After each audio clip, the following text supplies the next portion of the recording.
ఈ బొత్స సత్యనారాయణ అని చెప్పి నేను మీకు తెలియజేస్తున్నా. నేను అడుగుతున్నా, నేను పెద్ద నాయకుడని. నిన్న సీట్ అనౌన్స్ చేసి సైకో జగన్ దానిపైన కళ్ళ నీళ్లు పెట్టుకొని ఆనంద బాష్పాలు కాల్చావంటే దాన్ని బట్టి అర్థమవుతుంది నీ దివాలా కోర్ రాజకీయం.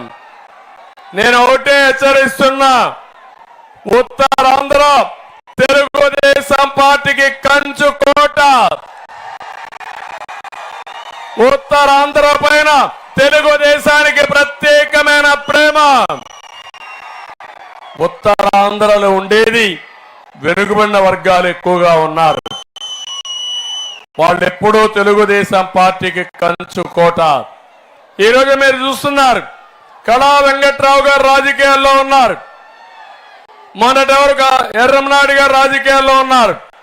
ఉత్తరాంధ్రలో వెనుకబడిన వర్గాల పెత్తనం ఉండాలి తప్ప వేరే ప్రాంత నాయకుల పెత్తనం ఉండడానికి వీల్లేదు.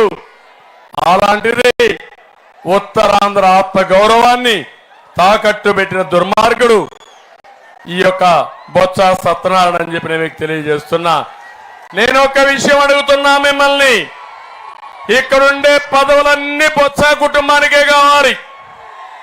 సోదరుడు అప్పల నరసయ్య గజపతి నగరం ఎమ్మెల్యే, మేనల్లుడు చిన్న సీను జిల్లా పరిషత్ చైర్మన్, ఇంకో తమ్ముడు బడ్డుకొండ అప్పలనాయుడు నెల్లిమర్ల ఎమ్మెల్యే, ఆయన ఇక్కడ ఎమ్మెల్యే, ఇప్పుడు ఆయన భార్య విశాఖపట్నం ఎంపీ. ఏం తమ్ముళ్ళు ఈ ఉత్తరాంధ్రలో ఎవరు లేరా అని అడుగుతున్నా, మీకు సమర్థులు లేరా అని అడుగుతున్నా. మీ కుటుంబ సభ్యులకు సీట్లు ఇచ్చారని ఉత్తరాంధ్రని దోచుకున్నా మాట్లాడకుండా ఉన్న వ్యక్తులు ఈ బొత్స కుటుంబం అని చెప్పి కూడా నేను మీకు తెలియజేస్తున్నా. నిన్న మాట్లాడుతున్నారు, ఈ బొత్స స్థాయి ఏంటో నాకు అర్థం కాలేదు. సాక్షాత్తు ప్రధానమంత్రిని నరేంద్ర మోడీని పట్టుకొని అవినీతి పరుడని మాట్లాడుతున్నాడు ఈ బొత్స. బొత్స నువ్వు మాట్లాడడం కాదు, మీ నాయకుడు ఉన్నాడు, ఎవరు జగన్మోహన్ రెడ్డి. ధైర్యం ఉంటే జగన్మోహన్ రెడ్డి మాట్లాడమనండి.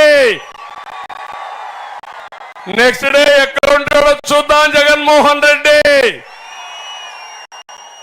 పక్కోళ్ళ పెట్టి ఏదో మాయ మాటలు మాట్లాడడం కాదు కావాల్సింది. తమ్ముళ్ళు నేను అడుగుతున్నా, ఈ యొక్క జగన్ చెప్తున్నాడు నేను బటన్ నొక్కానని, ఈరోజు కూడా చెప్తున్నాడు. ఏ మీటింగ్ పోయినా ఒకే మాటలు, నేను బటన్ నొక్కా.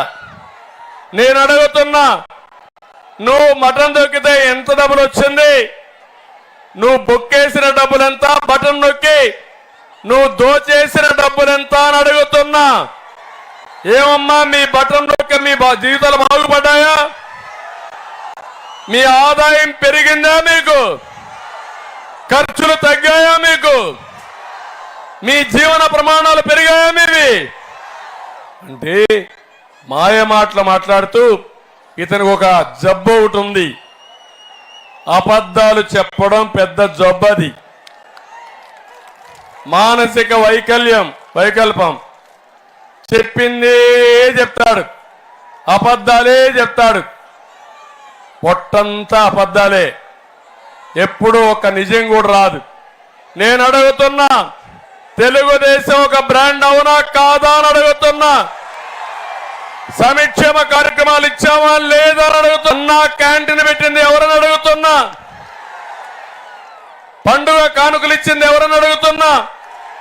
చంద్రన్న కానుక ఇచ్చామా, చంద్రన్న బీమా ఇచ్చామా లేదా అని మిమ్మల్ని అడుగుతున్నా. 100 సంక్షేమ కార్యక్రమాలు ఇచ్చిన పార్టీ తెలుగుదేశం పార్టీ, అవునా కాదా తమ్ముళ్ళు? ఈరోజు నువ్వేమిచ్చావు? 10 రూపాయలు ఇచ్చి ఒకసారి మీరు చూస్తే, మీరు ఒకసారి ఇంట్లో మా ఆడబిడ్డలు, నేను సూపర్ 6 ఇచ్చా, ఎన్నికల మేనిఫెస్టో ఇచ్చా. అతను కూడా ఏమీ చేయలేక ఏమీ చెప్పకుండా పాతవే మాట్లాడుతున్నాడు. 5 ఏళ్లు పరిపాలించారు. మీ జీవితాల్లో ఏమీ మార్పు రాలేదు. కడాన మీ ఊర్లో రోడ్లు వేశారా తమ్ముళ్ళు అని మేము అడుగుతున్నా. గుంతలు దువ్వేశాడు.